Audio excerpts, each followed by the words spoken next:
On October 20th, the voters will choose the next City Council, Public School Board, and Catholic School Boards in Medicine Hat. Today on Bring Back the Porch, my guest is Jim Groom, who's a retired political science instructor at the Medicine Hat College. I invite you to pull up a chair and join Jim and I as we talk about this very important election in the history of our town.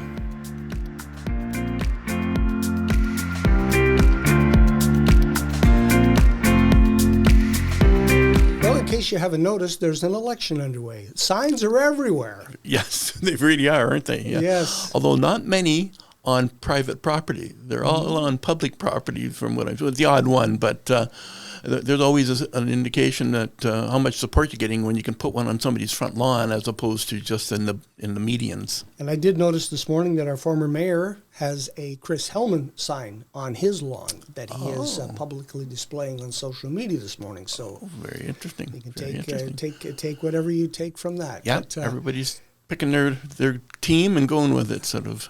I've been following local politics probably since I moved here in 1978. Oh, okay. I cannot believe or I cannot remember a council that had as much difficulty as we've seen in the last 4 years. It has been a whirlwind. It's been a disappointment for, I think, everybody, including those who are sitting on city council. And I think to start out, Jim, I'd just like to get your thoughts on what impact the last 4 years is going to have on the next 4 years and the people who are putting their names in to seek a position on city council. Well, hopefully it will be a sign of not to do as a council for going forward. It used to be that the council was stable. We had Ted Grimm in there forever, and it was just kind of, if you had a pothole, you'd phone them and you'd get that fixed, and that was the extent of the problems that went on, and it seemed very stable until, as you say, Brian, the last 4 years. And ironically, what we were hoping for was a sea change, because there was some concern with the previous administration, and people thought there was a need for change. The big catchphrase at that time was transparency and everything above board and everything. And this council has just turned out, unfortunately, to be a disaster. And I've had a lot of people say that, throw them all out and let's start over. And just, you can't really blame the voter. But ultimately, you get what you pick, I guess, to a certain extent in a democracy. And so I don't think anyone would have predicted something as disastrous as what we've seen. It has certainly been remarkable. It's been almost turned every Monday night council from YouTube into must-see TV because you had to watch to see what was going to happen or not happen. Yeah, it has become a little bit more exciting that way, hasn't it? Unfortunately, of course, but and it's just, we thought it would be over, and after the court decision, we thought, okay, that's done, and then they decided, they wanted to have an inspection, and then from the it just continued on as a bit of a soap opera that's just gone on and on and on, and kept our attention to an extent, for sure. And hopefully it'll be a lesson for future councils, how not to do it and what pitfalls to avoid and how to manage the minefield. And I guess it's easy to go back and say, well, it's just personalities. But the inspection report that was done did demonstrate that there was some systemic issues that had to be repaired and some contradictions in bylaws and other things that had to be tweaked. But I think even that report finally said it was basically personalities. They had different approaches to municipal governance, and as a result, the interpretations conflicted, and then the new CAO came in, and that caused more conflicts, and the lawsuits and the legal wrangling and the letters from lawyers, etc., is unprecedented for Medicine Hat from my time here. I haven't seen anything like that before. The question I had before people started putting their names in to be candidates was how all of that and the public rancor and backlash might affect people who are thinking of becoming a member of city council or at least letting their name stand and maybe going, maybe I don't want to jump into that fire. But we have seen already 30 people who have, as of this morning, who have put their names in. A few of them are repeat candidates from the last time, but a lot of new faces. 33 candidates last time in the election, 30 this year, so far, as you say. And I really think that's a good thing for democracy when we have more involvement. one of the problems is because we have a general election, we don't have ward system. We now have 30 candidates that we're trying to determine who is really quality candidate, who isn't. Last time we went by name recognition to an extent, and people who had reputations that were good, et cetera, et cetera. And because we wanted a change in the mayor's office, we also went in that direction. The voters went in that direction. And of course, how do you differentiate between the quality candidate out of 30 candidates? There may be some personal information that you know this person or that person.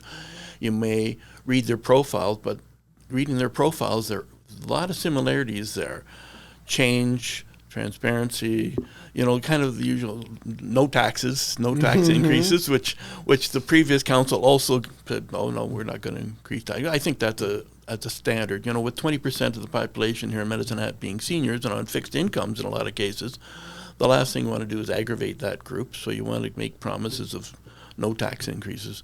Well, you really can't progress as a community without more services and more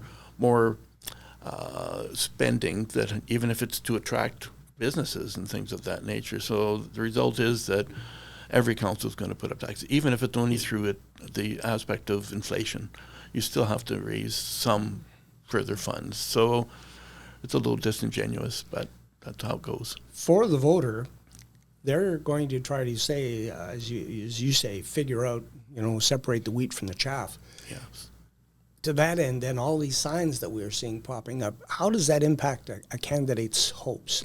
Is the number of signs actually help them, or how does that impact the voter's mentality? Well, in a municipal election, name recognition means more than in any other level of government. Provincial, federal, name recognition, because getting the message out is very difficult, because it's not really something that the media wants to cover all that much, right? They will give a profile to some, and there'll be websites, etc. But to actually get the substantive nature of their programs or their platforms is really difficult to do. So if you constantly go by and you see John Smith advertised with a sign someplace, and you're in the booth and you're making your selection, and you need 8 candidates for council, and you've got 4 that sometimes it is, gee, I've heard of that person. I'm not sure if it was positive or negative, but, and they get the mark. So I think it actually does impact. As I say, though, if you can put it on people's lawns, it shows that your support from the community is much better than just in the medians. Mm-hmm. But when that person is in the booth and they're looking at the ballot, 8 to elect, they don't have to choose 8, and that probably is an important thing to point out to people. You don't have to have 8. Your ballot will not be spoiled. Exactly. It's very true. And it's kind of compelling to think, if you're there to vote and you're a conscientious voter and you have taken the time to do it, I think there's a bit of a compulsion to say, I've got to do the 8. But as you say, it's not required, and you don't spoil a ballot. You could go in and pick one, or spoil your ballot for that matter, if you wanted to make some kind of a esoteric kind of comment of some sort. But yeah, I think it is sort of a psychological compulsion that people want to make some kind of a mark so they can say they've done their duty. And this is their chance once every 4 years to express themselves. I think they do want to do that. And you mentioned the 4-year term. As I was sitting yesterday preparing for our little get-together, it occurred to me that once upon a time, councils were 2-year terms. Then they became 3-year terms. 3-year terms. And now it's 4. Yeah. And I'm wondering if 4 years maybe is too long because they get complacent. The sense of urgency is lost because, we've got 4 years to do this now, so we don't have to, really put the pedal to the metal here. Yeah, I think there's an argument for both sides, because if you notice this council in particular, they've deferred things over and over and over again to the point where, and rightly so in some cases, where they want a further study, they want more in-depth decisions, especially when it came to spending money. They were fiscally responsible, I think, in that regard. And so sometimes 2 years would be like, we didn't get anything accomplished because we just kept asking for more reviews and more insight. 4 years, with a really dysfunctional council, like we've seen over these 4 years, it seems to be interminable. It's going on forever. And it's like, how do we make this end?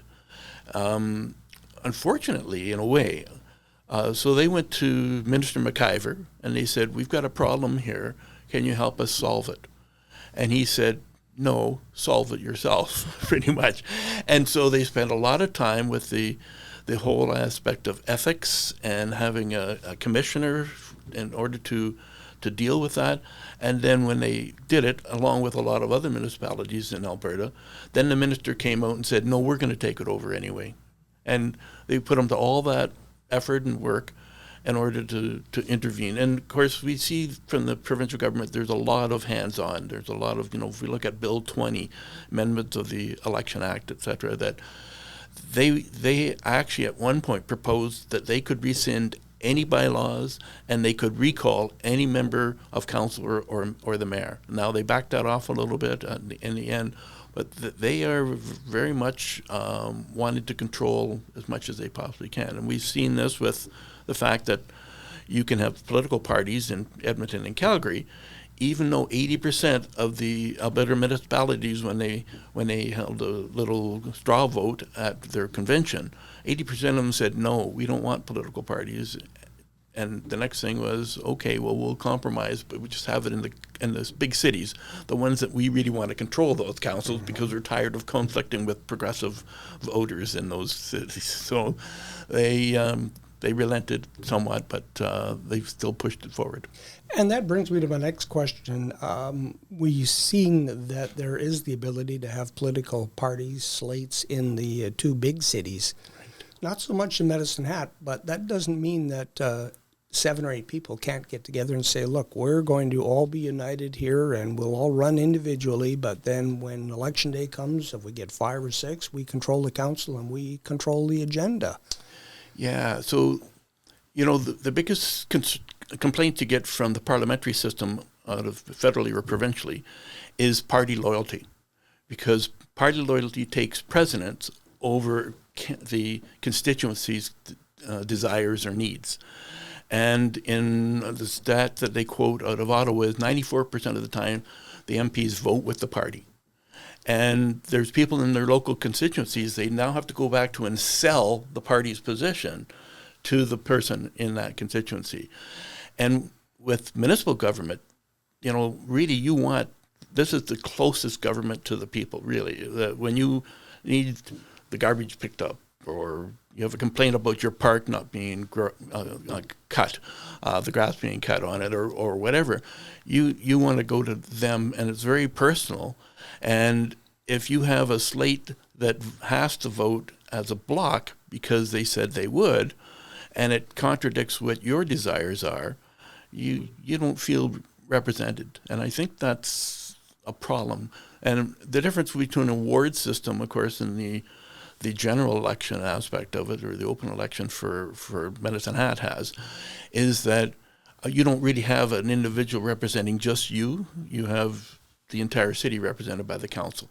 So your feelings that you're being represented is even less so than if you have a ward system where you could phone that individual. And in the ward system, which of course both the big cities have, they're now in the position where do they represent their constituents? Do they represent the voters in their area, or do they represent their party and their party's positions? And if the two conflict, then where's your ethics stand at that point? What do you do? So Vancouver's had it for a long time, and a few other cities, and there's both good and bad to it.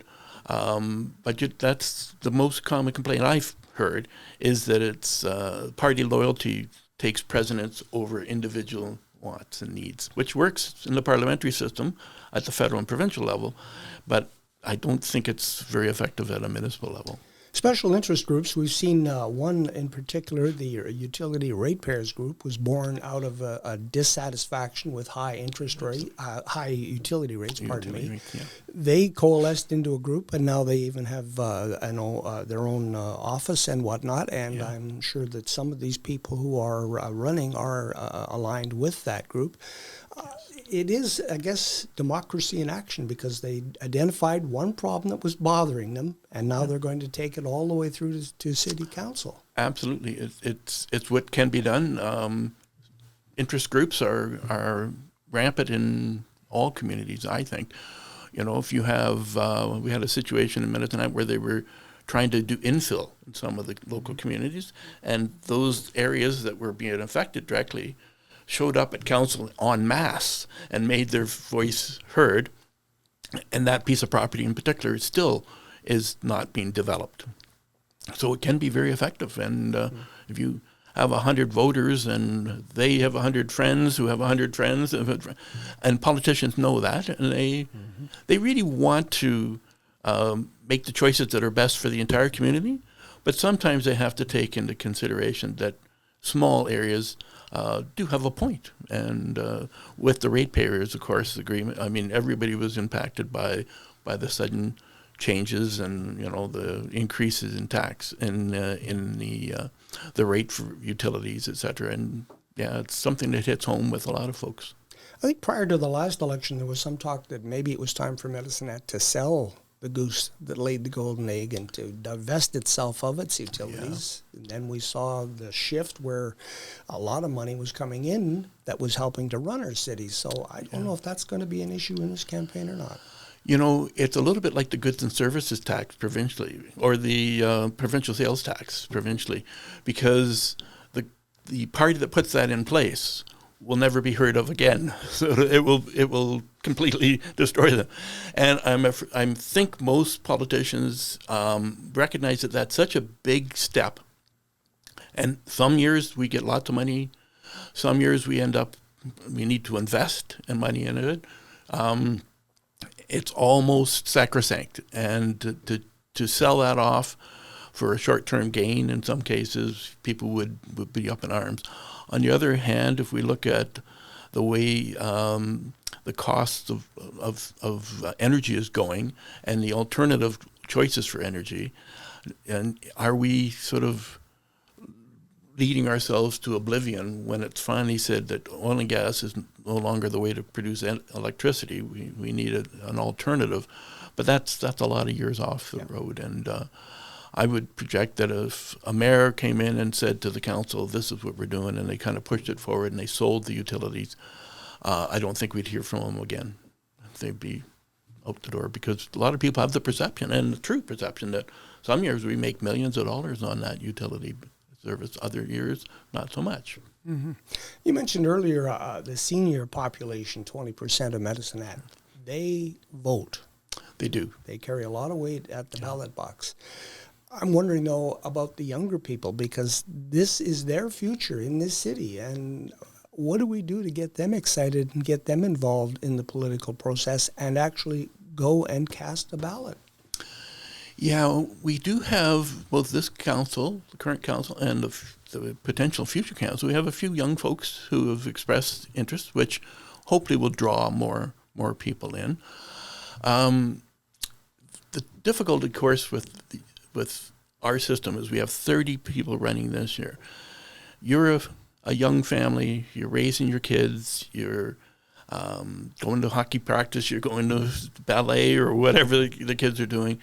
Do you really have time to look at those 30 candidates and say, okay, what do I really think of these folks? And although there is a compulsion for some people to vote, on the other hand, there's folks who say, I don't know the candidates. I haven't got the time to dwell on all the details here. I can't vote for anybody. Now, if someone from the previous council, other than Amy McGrogan, decides to run, there may be a point there that I'm going to go out and vote just so that person doesn't get in, or to block them somehow. This has been an ongoing question forever. How do you really inspire young people to get in and vote? They've got so much going on in their lives, whereas, like I say, the senior population can take their time. And it's historical. If we look at the 70s and 80s and the voter turnouts, 70-80% voter turnout, federally and provincially anyway, was very common. Municipal elections, we're lucky to get 40% at the best of times. And you're right. The seniors folks will go to great lengths to make sure that they can vote, and it's good for them. And I think the politicians understand that, but their big issue is affordability. And once again, how do you not increase taxes in order to provide those services for the young people we just talked about? You know, the big issue here is putting a center on the south side of town, the sports center on the south side of town. So how do we really galvanize a population to support that when we don't want to raise taxes? And so and young people don't want taxes raised either. I mean, their affordability is huge for them, especially with the cost of living, and rent has gone skyrocketed and things of that nature. Yeah. There's always a question when a candidate says, I will not raise taxes. So the other question that you don't hear is, what are you going to cut? Yes. To keep the budget in line. And that's what you don't hear until after an election. Yes. And that's the way the politicians are. Nobody wants to run on an unpopular position, you know, and they sort of skew reality a little bit, I think, in order to say that this is their position. And you'll notice in a lot of their biographies is that it's very firm. It's like, I'm not going to do this, period, or I am going to do this, period. And then when they get into the reality of being on council, they have to cooperate with all the others, including the mayor, of course. And they also have to look at the physical aspect of it. And do we really have the money? You can come in and say, I'm going to run on having a nice facility on the south side of Medicine Hat. But then the prices come in, and it's like, geez, can we really afford that? So the reality sets in, I think, pretty quick. When an elector is considering who they're going to vote for, I wonder how much social media has played now in the role of a campaign, because you know how much disinformation that social media has, and all the Karens and the keyboard warriors, that all enters into the discussion. And I don't know how much that impacts what we get at the end. Yeah, it's a new reality for sure. Now, we talk to seniors. Seniors are probably the least affected by social media, but they can be affected by disinformation still. And, of course, one of the concerns that I have is with the school boards. So the Take Back Alberta group has made it very clear that they are providing training and various sessions with people who want to go onto a school board in your local communities. And they've told them, don't tell them what your objectives are, but the objectives are to put us back 100 years so that our school children don't have access to science, and, you know, we talk various aspects that are not reflective of modern society, in my opinion. And they make it very clear that they want to make those school boards follow their positions politically, and they're willing to galvanize. I mean, they were able to get rid of Premier Kenney pretty much through their operations. So this is something that's quite concerning, and it's not really social media per se. It's a very organized approach, and it does offer a threat. And if you go right back to 1999, when Daniel Smith was on the school board in Calgary, the school board became so dysfunctional that I think it was Lyle Oldberg was the education minister at the time, came in and fired every one of them, even though they had been elected, and closed them down because they had become that dysfunctional. And unfortunately, I'm concerned that may be something we have to watch provincially more than just in Medicine Hat, that school boards be taken over. Just over 50% of the school boards people elected are through acclamation. They don't have enough interest in people running for those positions because they're thankless, they're hard work and little reward for it. As a result, it makes a big opening for people to come in and take over control of those boards. And all they need is a majority vote, and they can bring in things into the curriculum that would be like really? Why are we putting that in? And we only have to look at the banning of the books that's gone on lately with the UCP that has become very contentious, and that's the direction they would like to see things go in. So it could be ugly, I think. Speaking of school board elections, there's also a specter of a teachers' strike as we enter into the election campaign period. And I don't know how that would impact anything.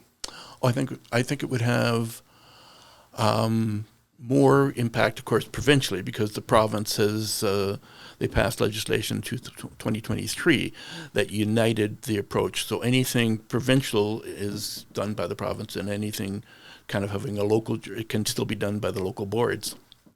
And I think it would make the local community aggravated, and they might think, well, let's see if we can vote a certain direction. But the boards that are in place have very little control of anything, I think, in reality. I'm not sure if the average electorate would really have that appreciation of that. It may force them to come forward and say, well, I'm going to vote for the person who says let's not allow teachers to strike or something, or let's get the government on side and get them working on this so that we can get the teachers back. It would make them angry, but I'm not sure there's a solution. And so I'm not sure how much impact it would have for like turnout or things of that nature. Mm-hmm. Another little wrinkle that is particular to Medicine Hat in this campaign is Drew Barnes' candidacy for mayor. If he is successful in becoming the mayor, then he is the mayor of Medicine Hat, and the MLA for part of Medicine Hat is Danielle Smith, and I they have locked horns in the past, so yes. I wonder how that would impact our city. Yeah, when Danielle Smith walked across the floor in the legislature that joined the Progressive Conservatives, Drew Barnes was one of 5 MLAs who remained Wild Rose, and I have to tell you that at that time I said, well, that's it. The Wild Rose Party is toast. They've got 5 MLAs, and there's their leader and 8 other MLAs walked across the floor to join the PCs. That they're done. And the exact opposite occurred. It galvanized the Wild Rose. They were angry. They were mad at her. She never got even nominated for the Progressive Conservative nomination in High River. And Drew Barnes went on to continue to be an MLA. However, we know that when he was removed from the caucus, the United Conservative Party caucus, by Jason Kenney, there was a choice that could be made by Premier Smith, who, when she became Premier, to let him back in the fold, and she deferred and said, no, you're not coming in. And I think part of that was his position on the study that was done throughout the province by Jason Kenney, and Drew Barnes was a part of that committee, and he came out with kind of the opposite approach that the general committee came out with. And there was people on that committee who said, we don't even know what settings Drew had, because when we sat and heard people, we didn't come up with the same conclusions, right? So it was determined that he was no longer a team player, and I think Danielle Smith recognized that it wouldn't be a team player. And, I'm not sure how much cooperation is between municipalities and the province now anyway. It tends to be very dictatorial. The province has made it very clear that these municipalities fall under their auspices. Bill 19 and 20 and I think 21 all sort of put that in place and said, as an example, Bill 19 said, if you're going to get any funding for the federal government, it has to come through our approval first, right?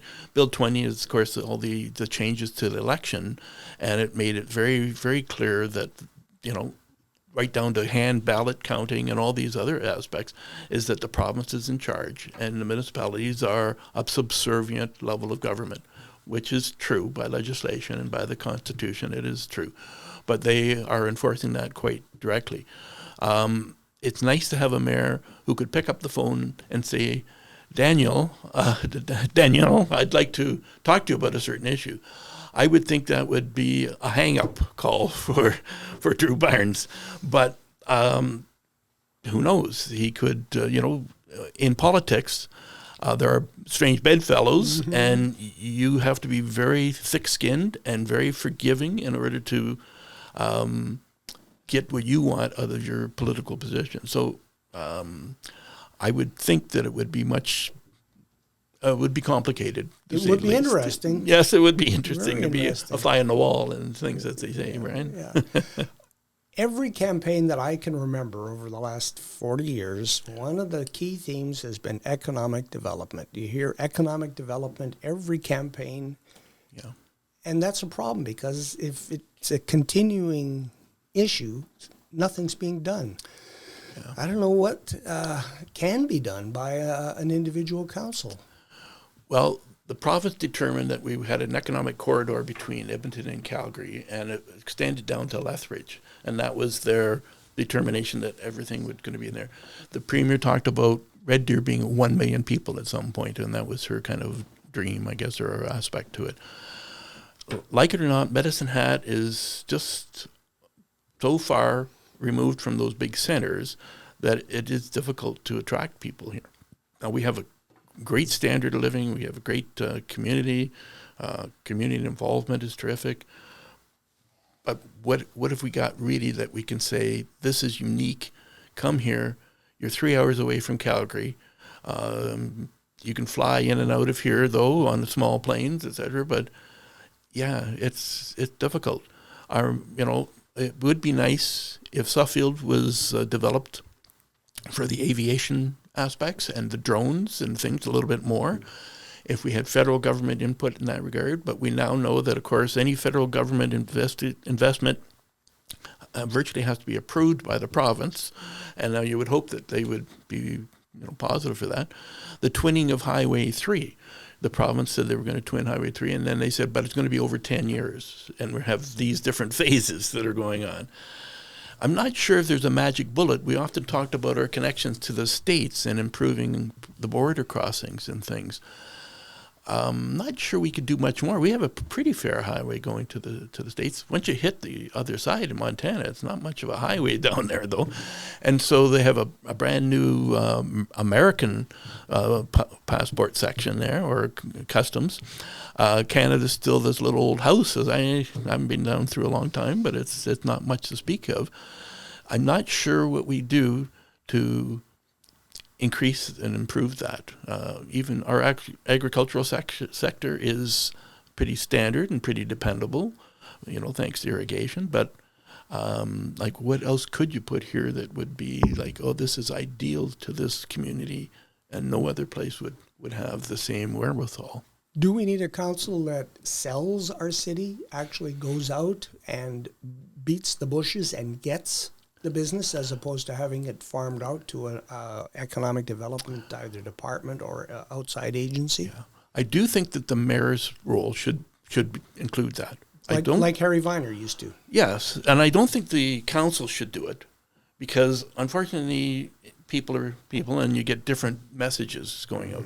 I think a unified message from the mayor's office, now it should be the mayor themselves, but it could also be their office, but that's the only full-time person in the organization. Theoretically, that's the only person that has the time to actually go out and do that and recruit that way, I would think. I would think that goes a long way. When you show up for a meeting to drum up business, and you introduce yourself as a consultant for the city of Medicine Hat, et cetera, people kind of, I imagine. But if you go and you say, I'm the mayor from the city of Medicine Hat, we have a population of X, and we have good opportunities here, and they say to you, okay, so specifically, what can you offer us? The mayor might be in a much better position to say, okay, these are the offers we have. Inexpensive utilities, or whatever the case would be, development for housing for your employees, et cetera, or a ready and willing to be employed sector. I mean, our unemployment rate just hit 7% for Medicine Hat, 8.4% for the province. We should have people, but are they qualified? The college here is a wonderful facility. Expanding that college and keeping the connection between the city and the college open is tremendous. And if they could exploit that to their fullest, it would be beneficial too. I'm wondering if the last 4 years have had a disincentive for business to come to Medicine Hat, because from the outside they're looking at it going, oh boy, what a bunch of hillbillies. maybe the first thing a new council should do is some sort of a PR campaign. I'm thinking of Ronald Reagan. It's Morning in America. You know, the restarting of everything. We're new, we're fresh, we're ready. Yeah, we've had a couple of those kind of operations at one time. Weren't we the Sun City at one point? And physically, it comes down once again. How much do you spend on that? And are you looking for tourist dollars, or are you looking for an industry? I mean, ideally, like you say, diversification industry is what we really need. Something come in. It doesn't have to be the Ford Motor Company, or it can be a smaller niche market that employs another 100 people, another 70 people, whatever the case may be. But what exactly? I think that market is so niche that you have to target it specifically. So the campaign approach, like a machete, doing surgery with a machete a little bit, and you need a scalpel to say, what have we got here that really would be attractive to X or Y company? And you might have to think of incentives of some sort. The big cities do that. Tax breaks, of course. We've run into problems with that on some cases, but I mean, there has to be something tangible, because business doesn't want to relocate without some incentives that are going to impact their bottom line, and so whatever you can get for that aspect is going to have to be pretty precise, I think. So I think the mayor going out and showing the flag at every and any event that they possibly can in some way, shape, or form, but I still think it should be targeted to, there's a potential for this group to leave that city because the cost of energy is too much, and that's a big part of their bottom line, as opposed to, other considerations. And it's tough, but it would be a very niche market, I think. Another campaign issue that I think is going to be front and center is the issue of the homeless people in Medicine Hat. You can't walk down the street in downtown Medicine Hat and not see it. Right now, the mustard seed has been sort of a political football that may or may not have landed up in the Briar Park area. That remains to be seen, but that is an issue that this next council is going to have to tackle head on. Yeah, that's one of the failings of this council, I think, has been that issue. And once again, I think they've deferred it, and then, the debacle that occurred with the mustard seed was like, just seemed kind of, it demonstrated their dysfunction more than anything else. I think, well, there was other things too, but I mean, it was a demonstration of a dysfunctional council.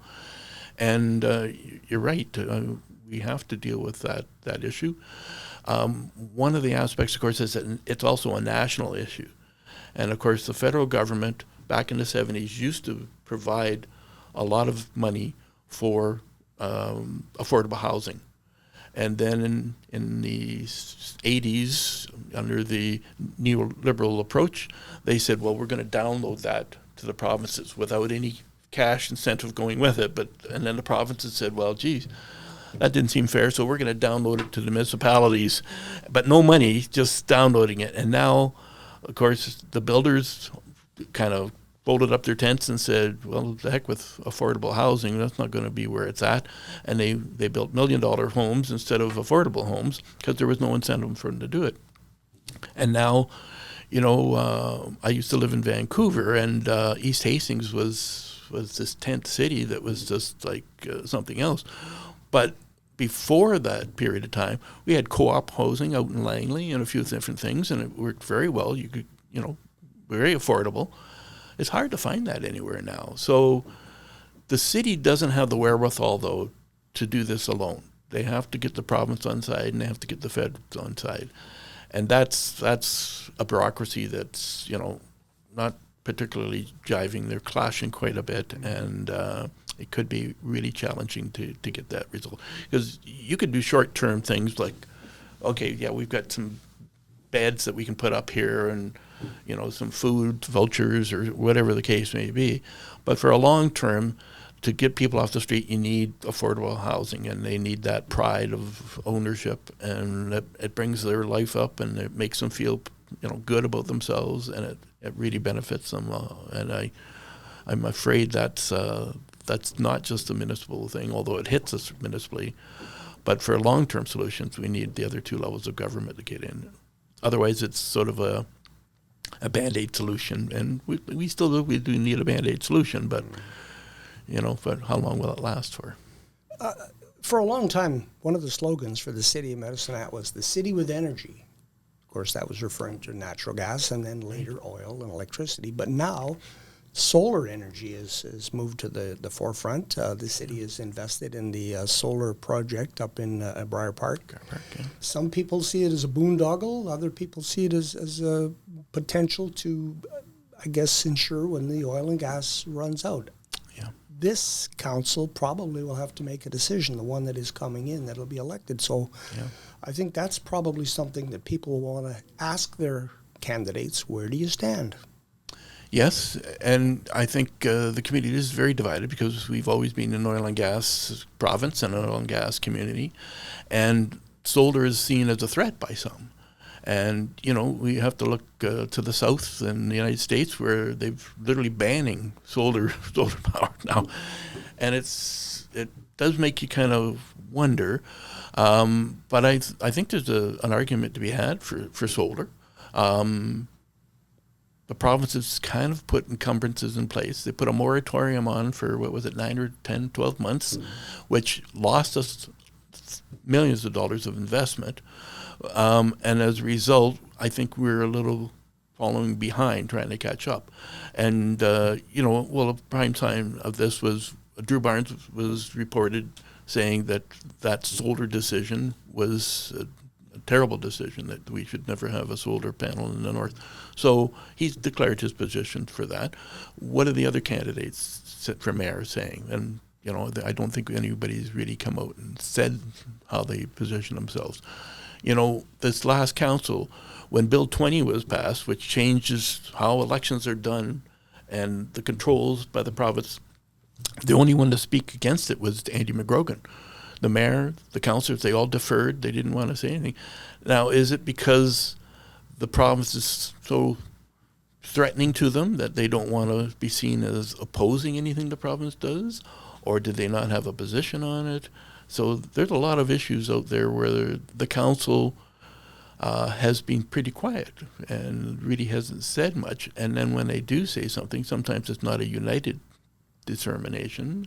And now, if they go into camera to discuss it, we all say, well, that's not transparency. So they're caught between a rock and a hard place. I wouldn't want to be a mayor or a council of a small city or community for all the love or money, you might say, because it's a thankless position for sure.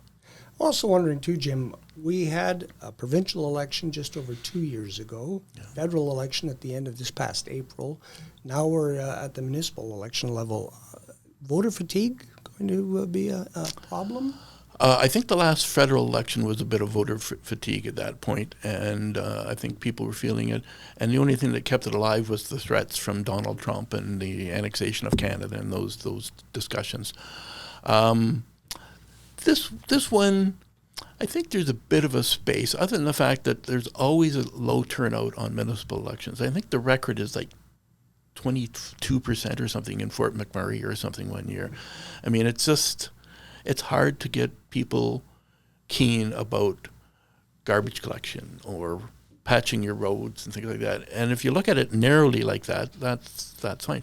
But if you look at it as, well, they also determine my tax rate and what my property value is, and all these things that are very close to you, then you would start to think maybe it is more. But there's always going to be, and we, political scientists always look at the turnout to be able to say, is democracy working or not? Because if you only get 40% of the voting population out, and that person who, say, becomes mayor out of one of three only gets 33% of that, we now have a council and mayor that represents, was elected by like 25% of the population in some cases, and things like that. And you kind of think, is that a fair system? But that's the system we have, and it's democratic. And sometimes people look back and say, well, I didn't vote, but I wish it had turned out differently. Well, as they say, you have to vote and make your choices. Yeah, I always say 40% of the people voted, but 100% of the people will have an opinion. Well, true.